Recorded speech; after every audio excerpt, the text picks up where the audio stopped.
BBA, BCA, BCom computer కోర్సులో 100% placement లభించే ఏకైక డిగ్రీ కాలేజ్ కూకట్పల్లిలోని ఐక్రియేట్ డిగ్రీ కాలేజ్ 8367215215.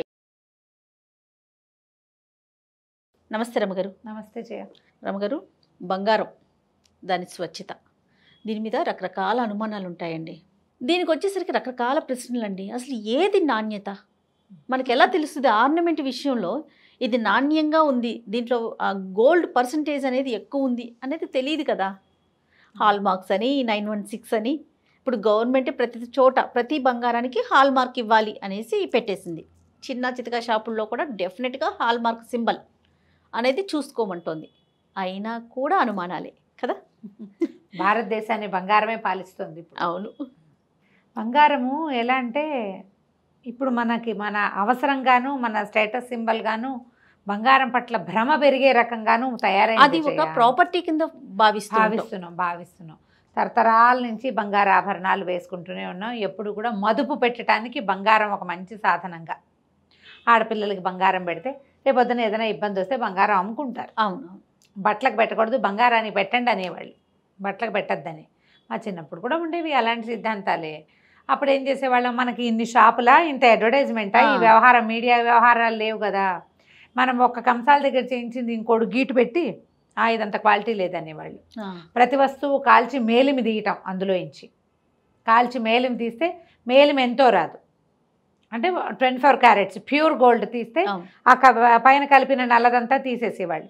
మేలిమి తీసి మళ్ళీ దాన్ని కొంచెం కలిపి మళ్ళీ కొంచెం చేసేవాళ్ళు. బంగారం సహజంగా మెత్తటి లోహం, వంగిపోతుంది ఈజీగా. అవును, మనం కరగబెట్టుకుంటుంటే కనిపిస్తుంది. అయితే ఈ మెత్తటి లోహానికి ఏదో కొంచెం గట్టిగా ఉండేదాన్ని కలిపి రకరకాల ఆభరణాలు చేయటం అనేది ఒక సిస్టమ్ పాతకాలం నుంచి ఉంది. ఇది వేళ వాళ్ళ కొత్తగా కనిపెట్టింది అయితే కాదు. పాతకాలం రాగి, వెండి అవి కలిపేవాళ్ళు. ఇప్పుడు కాడ్మియం అని అదొకటి వచ్చింది. జింక్ కూడా కలుపుతారు అనుకుంటా, జింక్ కూడా కలుపుతారు. అయితే ఈ కలపడంలో ఉన్న సిస్టమే మనం 916 చెప్పుకుంటాం కదా. ఇప్పుడు 24 కదా బంగారపు ప్యూరిటీ. అంటే ప్యూర్ గోల్డ్ అంటే 24 క్యారెట్స్ అంటే 99.99% ప్యూరు, కాల్చిన శుద్ధ బంగారం అని బిస్కెట్లు వస్తాయి. అవును, ఈ బిస్కెట్కి కొంత మామూలు కలిపితే వస్తువు వస్తుంది. ఈ ప్యూర్ గోల్డ్ తోటి వస్తువులు రావు, ఆర్నమెంట్స్ రావు, ఆభరణాలు రావు.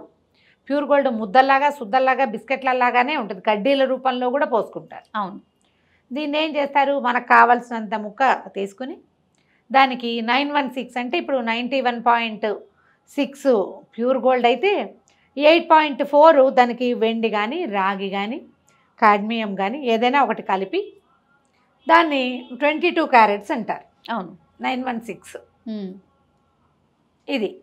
దీంట్లో ఈ కాడ్మియం కేడియం అంటాం దాన్ని, మనం కాడ్మియం కలిపింది. కొంచెం ఏదో చిన్న ఒకటి రెండు గీతల్లో తేడాలు వస్తాయి. కానీ ఇదేంటంటే మన ప్యూర్ గోల్డ్ రేటు వేరు, ఇది కలిపిన దాని రేటు వేరు. 22 క్యారెట్లు చేస్తారు, 24 క్యారెట్లు దాన్ని 22 క్యారెట్లు చేస్తారు. ఇది ఆభరణాల తయారీ బంగారం అనమాట. ఓకే, ప్యూరిటీ తగ్గిపోతుంది. ఇప్పుడు ప్యూర్ గోల్డ్ కొనుక్కుంటావు నువ్వు 24 క్యారెట్లది, దాన్ని మెళ్ళ పెట్టుకోలేం కదా. అది ఇంట్లో దాచుకోవడానికి రేపు ఎప్పుడో ఫ్యూచర్లో చేయటానికి. కానీ మనం బంగారం ఎక్కడ పడితే అక్కడ తీసుకెళ్ళి అమ్మలేం. అవును, దానికి పేపర్లు కావాలి. ఇప్పుడు బిల్లింగ్, దాని మీద ట్యాక్సేషన్ బొచ్చడు ఉన్నాయి, బోల్డ్ రకాలు చాలా ఉన్నాయి కదా. అవును, అయితే కొనుక్కోవచ్చు, మనం షాప్లో కొనుక్కుని మనం కంసాల దగ్గర ఎక్కడో చేయించుకుంటాం. క్రమంగా ఎలా అయిందంటే షాపులు బాగా విపరీతంగా గోల్డ్ జ్యువెలరీ షాప్స్ వచ్చేసరికి ఎవరి ప్రచారం వాళ్ళది. కాదు రమ్మగారు, ఇదివరకు మనకి ఫ్యామిలీ డాక్టర్ ఎలా ఉండేవారో ఫ్యామిలీ కంసాలు ఉండేవారు. ఏ వస్తువు కావాలన్నా మనకి అక్కడే ఆఖరికి పట్టీల దగ్గర నుంచి కాలు పట్టీలు మట్టెల దగ్గర నుంచి అతని దగ్గరికే వెళ్ళి చేయించుకునేవాళ్ళు. అతన్ని నమ్మేవాళ్ళు. మళ్ళీ మనం వస్తువు చేయించుకునేటప్పుడు అతని దగ్గరికే వెళ్ళేవాళ్ళు, ఇచ్చేవాళ్ళు. ఇస్తే ఒక వస్తువు, అమ్మ ఇందులో కొంచెం కాస్త ఏమైనా ఎక్కువ కలిపితే కానీ ఈ వస్తువుని మనం రాళ్ళు అవి స్టడ్డింగ్ అడిగాము, స్టడ్స్ రాళ్ళు పెట్టాలి. రాళ్ల వస్తువు అయ్యేసరికల్లా ప్యూరిటీ తగ్గించాలి. ఈ వస్తువును పట్టుకోవటానికి కాస్త గట్టి చేయాలి దాన్ని. అవును, అంచేత రాళ్ల వస్తువులో తరుగు అవి పోతాయి ఎక్కువగా. మళ్ళీ తరుగు పోవటం అనే దాని మీద కూడా బోల్డ్ అనే సమస్యలు ఉంటాయి. బంగారాన్ని ఒక వస్తువుగా మార్చాలంటే దాన్ని బాగా కాల్చాలి, కొట్టాలి, సాగదీయాలి, పదే కాల్చి నీళ్ళలో వేసి అలా చేస్తారు. చేసేటప్పుడు కొంత రద్దు పోతుంది, కొంత రద్దు తప్పదు. ఈ రద్దు ఏంటి చేస్తారంటే 8% నుంచి మొదలుపెట్టి 22% దాకా పోతుంది ఒక్కొక్క Okay. వస్తువుని బట్టి. ఓకే. మన వినియోగదారుడికి యూజ్ అవ్వదు. అలాగని షాపుల వాళ్ళకు కూడా, అంటే ఎవరైతే పనిచేస్తారో వాళ్ళకు కూడా పెద్దగా యూజ్ కాదని చెప్తున్నారు.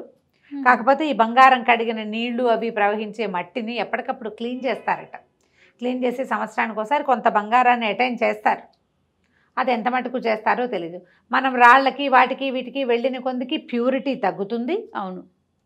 మనకి రిటర్న్ బ్యాక్ వచ్చేది కూడా తగ్గిపోతుంది. అసలు మార్చుకుంటే వస్తువు మార్చాము అంటే లాస్ అయినట్టే అంటూ ఉంటారు కదండి. అంటే ఇప్పుడు చూడు, మనం ఓ బంగారపు వస్తువు కొనుక్కున్నాం. 2 జతలు గాజులు కొన్నామనుకో 50 గ్రాములు పెట్టి. 50 గ్రాముల వస్తువుకి వాళ్ళు ఏం చేస్తారు, గ్రాముకి ఇంతని తరుగు, గ్రాముకి ఇంతని మజూరీ వేస్తారు. మజూరీ తరుగు ఈ వస్తువు మీద ఎక్స్ట్రా పడతాయి. బంగారపు రేటు మీద ఇవి రెండు ఎక్స్ట్రా పడతాయి. మనం మళ్ళీ వస్తువు మార్చినప్పుడు ట్యాక్స్ చెప్పలేదు రమ్మగారు. జిఎస్టీ ఇంకొకటి కూడా, ఇంకో ఎస్టీ కూడా ఏదో ఉంది. అవును. నిన్న బిల్లో చూసా, మర్చిపోయాను పేరు. 2 రకాల ట్యాక్సులు పడతాయి మనకి. మళ్ళీ మనం వస్తువు మార్చినప్పుడు మనం ఏ షాప్లో కొన్నామో ఆ షాప్లోనే మారుస్తాం అనుకుందాం. అప్పుడు వాళ్ళు వెయిట్ టు వెయిట్ ఇస్తారు. 50 గ్రాముల వస్తువుకి నువ్వు ఇంకో 50 గ్రాముల వస్తువు తీసుకోవచ్చు, కానీ మళ్ళీ తరుగు మజూరీ ట్యాక్సు యథావిధిగా ఎక్స్ట్రానే. అంతే. 50 గ్రాముల గాజులు మార్చి నేను అవి ఏవి ఇవ్వను అంటే నీకు 46 గ్రాముల వస్తువే వస్తుంది. అవును. 50 గ్రాములు కావాలంటే మళ్ళీ ఈ పైన ఏవైతే ఈ పర్కలు పెట్టావో ఆ ప్యాక్స్ అన్నీ మనం ఇవ్వాల్సి వస్తాం. ఇప్పుడు ఇదే కనుక మనం ఒక బంగారు ఆభరణాల తయారీదారి దగ్గర, కంసాలి మనకు తెలిసిన ఆయన ఆచార్య గారు, మనకు ఎప్పటి నుంచో తెలుసు, అక్కడ చేయించామనుకో, ఈ బుట్టలు వాటిలలో ఏంటంటే ప్యూరిటీ ఉండదు. నాన్ కేడియం ఉంటుంది. నాన్ కేడియము ఏముండదు, ప్యూరిటీ బాగా తగ్గిపోతుంది. అది తీసుకెళ్ళి మనం బంగారపు షాప్లో, జ్యువెలరీ షాప్కి వెళ్ళామనుకో, పాత బంగారానికి రేటు తక్కువ, ఇది కొట్టేసి ఇది పనికిరాదని చెప్తారు. ప్యూరిటీ లేదనేస్తారు. లేదంటారు. లేదని రేటు చాలా తక్కువ వస్తుంది. మనం కొనపోతే కొరివి, అమ్మపోతే అడివి. అంతే. అవును. అందుకని మేమేమనుకుంటాం, నా ఐడియా, పాత బంగారాలు అవి మార్చకూడదు. ఓ వస్తువు చేయించావా, పెట్టుకున్నాళ్ళు పెట్టుకోదు, పక్కన పెట్టుకో. కొనుక్కోదలుచుకుంటే కొత్తవి కొనుక్కో. అవును. పాతది మార్చి మాత్రం కొనకూడదు. మార్చుకుంటే మనకి నష్టపోయేదే తప్ప కనీసం వస్తు రూపంగా కూడా మన దగ్గర వస్తువులు ఉండవు. అవును. లేదా ఈ పై అమౌంట్ అయితే అయ్యిందిలే అని ఎక్కడ కొనుక్కున్నామో అక్కడ ఈ షాప్లో కొని ఇంకో షాప్లో మారుద్దామంటే వాళ్ళ ప్యూరిటీ వీళ్ళ ప్యూరిటీ ఒకటి కాదు. మెషిన్లు ఉన్నాయని చెప్తారు. మెషిన్ ఉంది, ప్యూరిటీ చెక్ చేసి క్యారెట్ని టెస్ట్ చేస్తుంది అని. ఆ మెషిన్ కూడా ట్యాంపర్ చేయొచ్చు అని ఈ మధ్య తెలుసుకున్నాం. మెషిన్ కూడా ట్యాంపర్ చేయొచ్చు. మనం 22 క్యారెట్స్ వీళ్ళ షాప్లో మెషిన్ చూపిస్తుంది, ఇంకో షాప్లోకి వెళ్తే 21.1 చూపిస్తుంది. ఓకే. ఓకే. మనం ఏ మెషిన్ని నమ్మాలి? అవును, అది కదా. అక్కడి నుంచి ఆచారి ఆయన మార్చకూడదు. మనం ఎప్పుడు అక్కడే చేయించుకుంటూ ఉంటే. పెద్ద షాపుల్లో చిన్న చితక పనులు చేసి పెట్టరు అమ్మగారు. ఏదైనా హుక్ ఇరిగిపోయినా లేకపోతే ఒక స్టోన్ ఊడిపోయినా చేయమంటారు. మళ్ళీ అక్కడికి వెళ్ళినప్పుడు ఏం చేస్తాం, టెంప్ట్ అయ్యి కొత్త వస్తువులోకి వెళ్ళిపోతూ ఉంటాం. మీరు అన్నట్లు ఆచార్యుల్ని నమ్ముకుని అలా వెళ్ళాల్సిందే. ఒక ఆచార్యని ఖచ్చితంగా ఉంచుకోవాలి. చిన్న పొన్న రిపేర్లు, చెవులు కుట్టటాలు, ముక్కు కుట్టించుకోవటాలు, ఏదైనా ఊడిపోతే పెట్టించుకోవటాలు, ఏదైనా సన్న తీగలతోటి చిన్న చిన్న డిజైన్లు చేయించుకోవటాలు నేను చూశాను జయ. ఇప్పుడు నాకు అనుభవం చెప్తాను నేను నీకు ఇక్కడ. ఇప్పుడు మనకి చిన్న చిన్న కాడలతోటి పూసలు చుట్టి వేస్తారా చెవికి. ఇప్పుడు ఇవి ఉన్నాయి, వీటికి కాదు, కొంచెం ఒక స్టడ్ ఉండి కింద ఒక 3 పూసలు పెట్టుకోవాలనుకుందాం. మనమే అనుకుంటాం, ఒక ముత్యం చుట్టించుకోవాలనుకుంటాం. అవును. మనం బంగారపు షాప్కి వెళ్ళే, జ్యువెలరీ షాప్కి వెళ్తే ఒక బంగారానికి ఒక హుక్ పెట్టి ఒక చిన్న ఒక రింగు కిందకు ఒక ముత్యం వేళ్లాడుతుంటుంది, డ్రాప్స్, టియర్ డ్రాప్స్. అక్కడ నేను కొంటే నాకు ఒక 6500 అయింది ఆ ముత్యం డ్రాప్. ఓకే. ముత్యాల డ్రాప్స్ 6500 అయినాయి. ప్యూరిటీ ఏమో అది తెలీదు. నేను విడిగా చేస్తే నాకు 3600లోనే అయిపోయింది. చూడండి ఎంత. అవే ముత్యాలు తీగ చేసి తీగకు వేసేసారు. ఎందుకంటే ప్రతిదానికి మేకింగ్ పడతాయి కదా రమ్మగారు, ఆ జిఎస్టీ ఇంకో ఎస్టీ. అవును అవును కదా.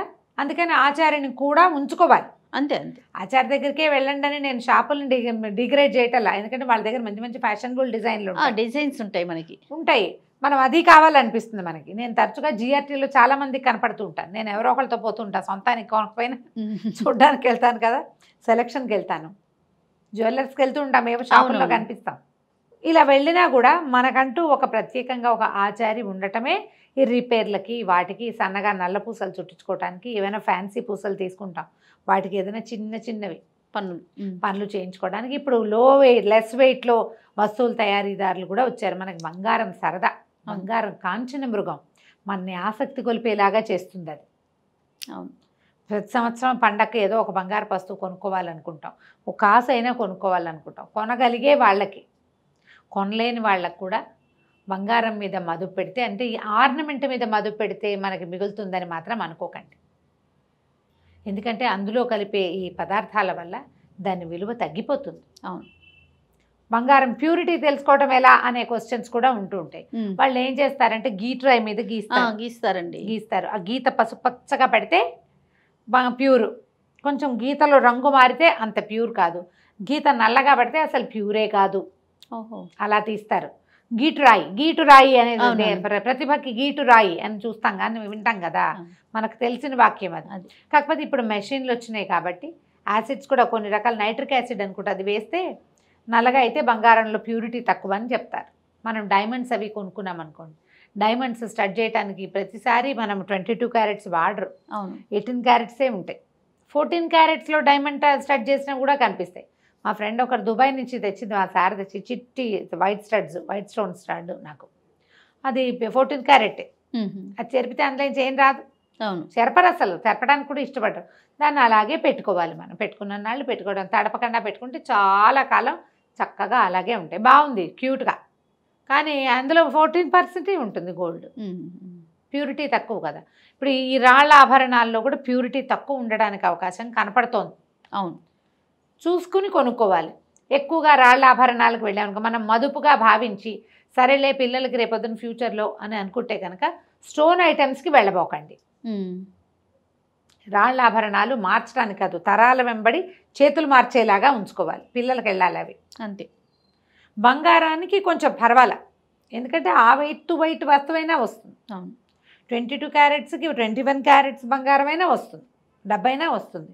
రాళ్ళకి వాటికి వస్తువులకి రావు. మనం బైబ్యాక్లు అవి షాపుల్లో ఉన్న వాటిని బట్టి మనం ఎప్పుడైనా ఏదైనా వస్తువు కొనదలుచుకుంటే చిన్న చితగా వాటికి ఓ 25,000, 30,000, 20,000, 5,000 పెట్టుకుంటే ఏం పెద్ద ఆలోచించక్కర్లా. కానీ మనం 1,00,000 దాటి కనుక ఏదైనా వస్తువు కొనేటప్పుడు ఇది బైబ్యాక్ పాలసీ ఎలా ఉంది చూసుకొని తీసు. డైమండ్స్ కూడా కొన్ని చోట్ల ఆభరణాలు 80% ఉంటుంది, వాళ్ళు 80% ఇస్తారు. అది ఆలోచించుకోవాలి కదా, ఇది ఓకేనా మనకి అనేది ఆలోచించుకుని దిగండి. డైమండ్స్ అవి ఎవరు కొనుక్కుంటున్నారంటే ఇది వరకంటే బాగా డబ్బులున్న వాళ్ళు, ఎఫర్ట్ చేయగలిగే వాళ్ళే అని. ఇప్పుడు ఎఫర్డబిలిటీ పెరిగిపోయింది. మామూలు వాళ్ళు కూడా ఏదో ఒక సందర్భంలో స్త్రీలకు డైమండ్సే ఇవ్వాలని అడ్వర్టైజ్మెంటు, ఆడవాళ్ళకి డైమండ్సే అని, డైమండ్ లాంటి గిఫ్ట్ ఇంకొకటి లేదని. కానీ ఏ డైమండ్లకి బైబ్యాక్ పాలసీలు పెద్దగా బాగుండవు. అదొకటి చూసుకోవాలి. తర్వాత డైమండ్కి వాళ్ళు ఒక కార్డు ఇస్తారు, దాని ఐడెంటిటీ, అవి మాత్రం పారేసుకోకూడదు.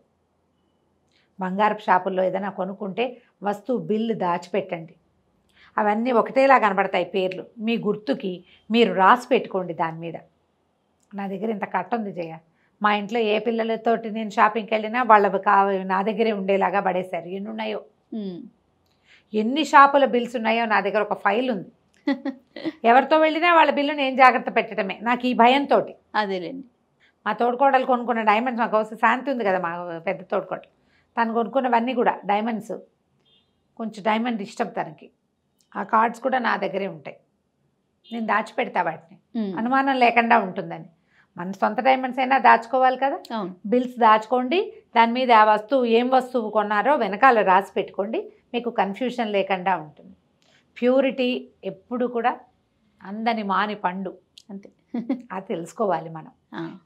ఫలానా ఒక షాప్ పెట్టుకుని ఒక ఆచార్యని పెట్టుకుని అక్కడే కొనుక్కుంటూ ఉంటే పెద్ద పెద్ద వస్తువులు చేయించేటప్పుడు కూడా దీంట్లో ఎన్ని రాళ్ళు ఉన్నాయి, రాళ్ళకి రేట్ ఎంత, బంగారానికి రేట్ ఎంత, ఇది అది కలిపి తూచారా, విడివిడిగా తూస్తున్నారా, ఆ రాళ్ల వెయిటు ఈ బంగారం వెయిటు లెస్ అయిందా లేదా. ఇప్పుడు ఒక రాళ్ల వస్తువు కొనుక్కున్నాం, ఒక పెద్ద హారం కొన్నాం, అందులో ఒక 100 స్టోన్స్ ఉన్నాయి, స్టోన్స్తో కలిపిన వెయిట్ ఎంత, స్టోన్ లేకుండా ఎంత వెయిట్ ఉంది, స్టోన్కి ఎంత క్యారెటేజ్ ఉంది, వాటికి ఎంత రేటు వేశారు.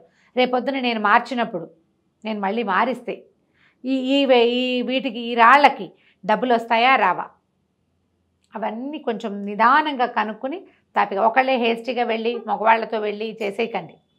వాళ్ళు కొంచెం బాగా ఆలోచించగలిగే ఫ్రెండ్స్ సహాయం తీసుకోండి. ఇలాంటి వాటిలలో తరచూ కొంటున్న వాళ్ళ సహాయం తీసుకోండి. ఆలోచించి వైజ్ డెసిషన్ తోటి చేయండి. బంగారం కొనుక్కునేటప్పుడు చిన్న చితకా వాటికి ఇయర్ రింగ్స్కి ఉంగరాలకి ఎక్కర్ల, పెద్ద వస్తువు అనగానే బాగా ఆలోచించాలి, దాని మీద స్టెప్ వేస్తే సరిపోతుంది. తప్పకుండా రమ్మగారు. నమస్తే. నమస్తే.